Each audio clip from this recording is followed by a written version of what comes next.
All right, today's video, we have a Dodge Challenger. It's a 2009 with a 5.7 HEMI engine in it, and we have a whole bunch of parts. We got Steve here. It's his car. And what's the fastest we went on this with the current setup? At Holly Mo Party, we went 13.6 at 101 miles an hour with basic bolt-ons. We had a cold air intake. We had a intake manifold, the Sniper Race one, and the Hooker Blackheart catback exhaust system. But we need to go faster. So we called up the boys at Texas Speed, and they hooked us up with their Stage 3 camshaft, valve springs, push rods, I mean, all the gaskets you need, Hellcat lifters. So those boys definitely gonna get us dialed in. So we're gonna dive into this. Yeah, we got a lot of stuff to put on here. So right now it's just full bolt-ons. He's got the, like he said, the intake manifolds. It's got some long tube headers on it. We're not sure on the brand because we just got this car. He just got this car. And we're also going to be doing valve springs as well. So there's going to be stiffer valve springs since we got the high lift cam.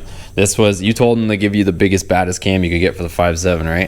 Pretty much. Yeah, so it's gonna be pretty choppy. What was it like? Was it 510 lift or something crazy? No, it's I don't know what the heck it was. It's 582 lift. Jeez, okay. 223 and 232. So yeah, it's gonna be a big old choppy cam. All right, so we're gonna get straight into it, you guys. We're gonna document the whole process. We're gonna take the hood off. We got to move at least the radiator. We might have to just swing the condenser, but we'll show you guys what we got to get into and we'll get it done. And if you guys want any of these parts before we move them out of the way and get to work, Texas Speed has all this stuff. They've been known for their LS stuff, but they have gotten into, well, actually heavily into Gen 3 HEMI stuff. So we'll link it down below where you guys can get the same stuff that we're using to get the job done.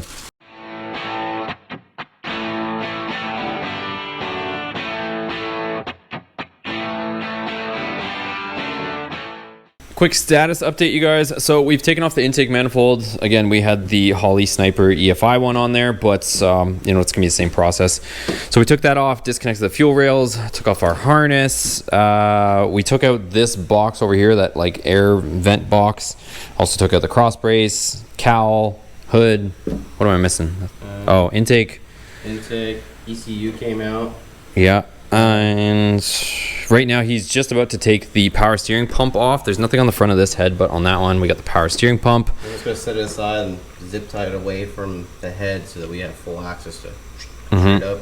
And then just a few mentions. These two heater hoses we're gonna have to disconnect, and we haven't decided yet if we're gonna leave the tube in place and just take off the cover, or we're gonna take the whole tube off. But either way, you guys can decide what you want to do there. And we have to drain. We're gonna have to drain the coolant in a few minutes here. We're just waiting to get into the messy stuff. So we'll keep plugging away, and we'll show you guys where we're at.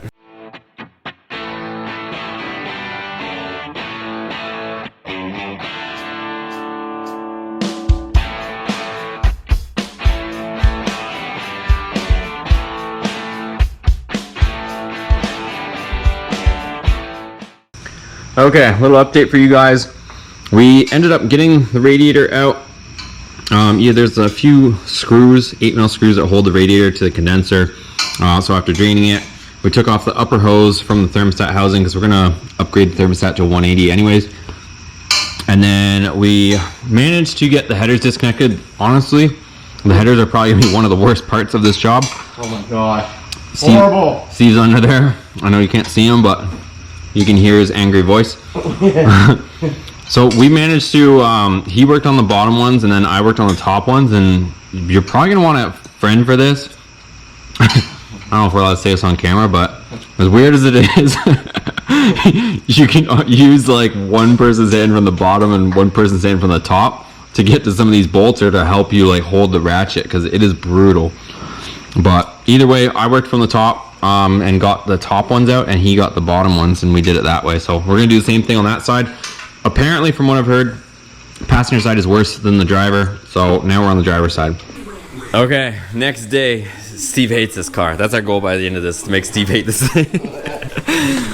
This is the puller that we came up with. Don't mind this little red deck engineering, our spacer here, but you're gonna need one of these, and it's an M8 by 1.25 pitch for the threads, at least on ours. So that's the one we ended up using. There's 3 bolts, but there's like a bunch of different styles of these pulleys or harmonic balancers on these cars, but ours had the holes, so we used them. So we just finished taking out the bolts on the front of the timing cover on the bottom, so we can hopefully lower this thing. And you guys will see right there, there's bolts that go from the oil pan up, and then there's the 2 bottom cover bolts. So we got all that out. 2 long ones. I think you have a couple. Do you have a couple more or no?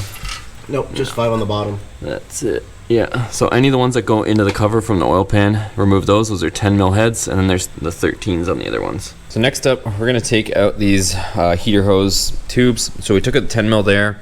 There's bolts to secure them at the back, 10 mil as well. And then you just pry out here, which we pretty much did, and it should slide out of there and make a mess. Oh, no, actually not. Okay. So that's that one. So that tube slid out of there. We put it there, and that one over there. And now we're gonna start dismantling the heads so we can get the heads off.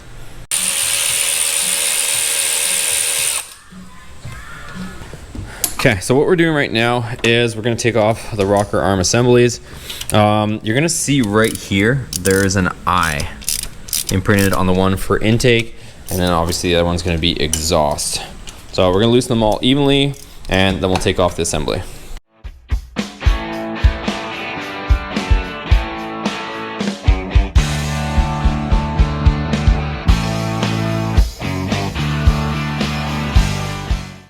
So Steve's got those all loose. One other thing to mention is your exhaust push rods are gonna be longer than your intakes.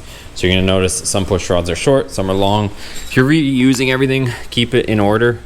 We're gonna be replacing our push rods along with our valve springs, but you can see here's the intake ones and there's the exhaust ones, and they're obviously a much different length. All right, we've got all the head bolts loose. We're just undoing the 10 mils that go across the top here, and then that head should be free.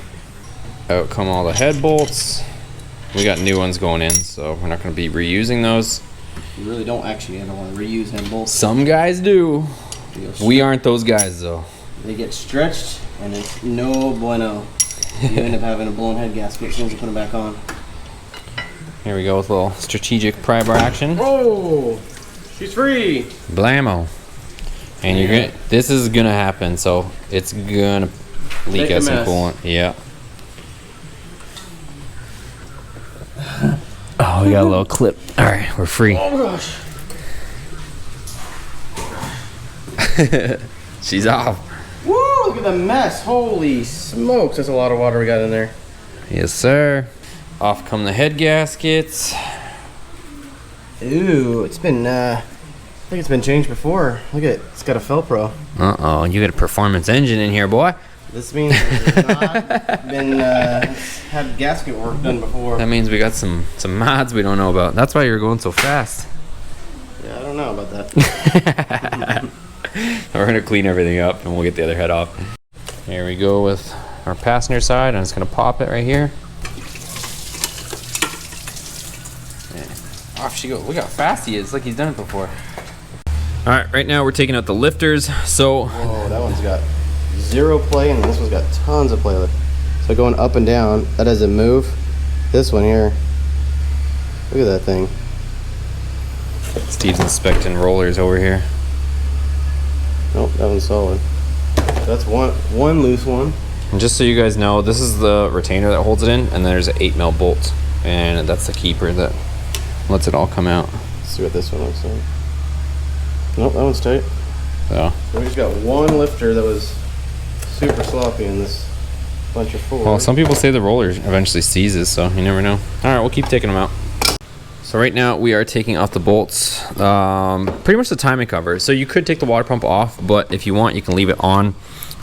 Me and Steve were just saying the longer bolts, like he's got over here, those are the ones that go all the way through to the block, and then the shorter ones that just hold the cover on, you can technically leave on. So this one you can see here how it goes right through to the casting. So we're gonna have to take this one out at the top here, and we'll get all those off, and then we can take everything off. So we've got our AC disconnected. It's just hanging here. We left the back bolts, took the 2 front that go into the cover. Our alternators off, and then I just took off the tensioner as well as 1 bolt in the middle.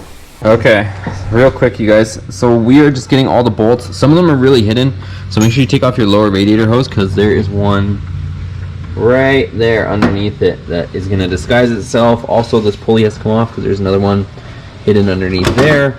And the one here is actually a stud. So it looks like, if I don't drop all our bolts, it looks like that. So just make sure you get all of them out, and they're going to be the longer ones before you start tugging and wailing on that thing. Alright. Liquor free. Off comes the cover. Oh, smokes, this thing's heavy. Success. So you will see on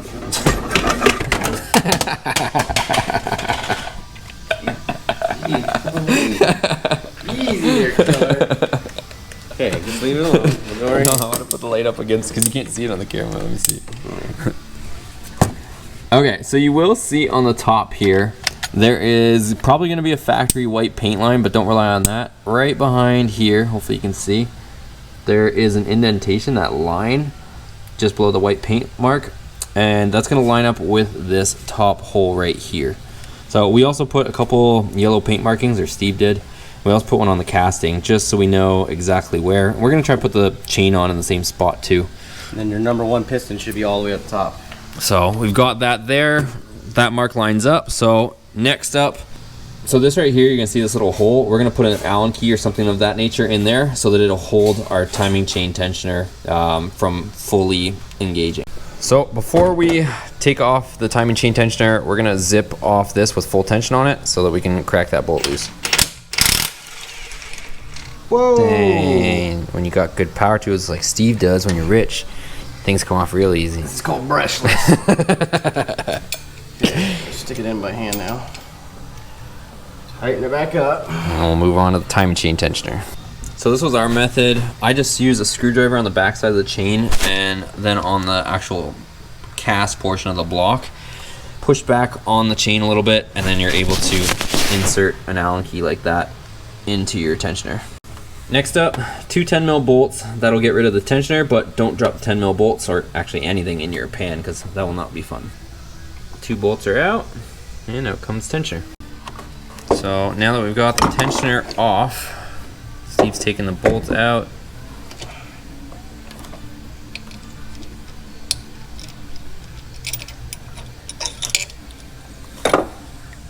Now, slide it off, and off to the side. There we go. And there's the cam plate. And that's gonna hang out there for a minute, but we are gonna be putting in that phaser limiter, so we'll have to take that off in just a minute as well. The T30? I believe so it was. I'm just taking those off, so we'll take out the cam plate. And we get the cam bolt in there. Yeah, got the cam bolt in there and basically use it as a handle. And then the fun begins. So it looks like we should have enough room. We might have to drop our condenser down a tiny bit more, but we should be able to get it out the front there. There it goes. Hey. Hey. Okay.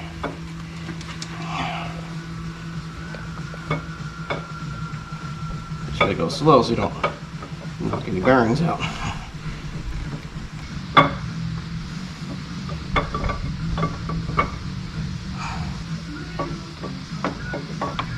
There she is. Oof. Heck yeah. I'm gonna smash it in half. No. It's the old one. Dang, it's got some wear on it. Yeah. Alright, so that's going to wrap up part 1 of this video series, you guys. So stay tuned for part 2, and I'll also link it here so you guys can check it out. This is taking quite a bit of time, and we want to keep it as detailed as possible for you guys. So we're going to break it up into 2-part videos for you guys on the install. So we took everything out, all the old stuff is out. Now we're gonna jump over to part 2 to show you how to install it. So click the link down below. We'll have it down in the description or down in the comments, or you can probably click it right here for part 2. If you guys enjoyed this video, make sure you give it a thumbs up, subscribe for more content like this, and we'll see you guys on the other videos.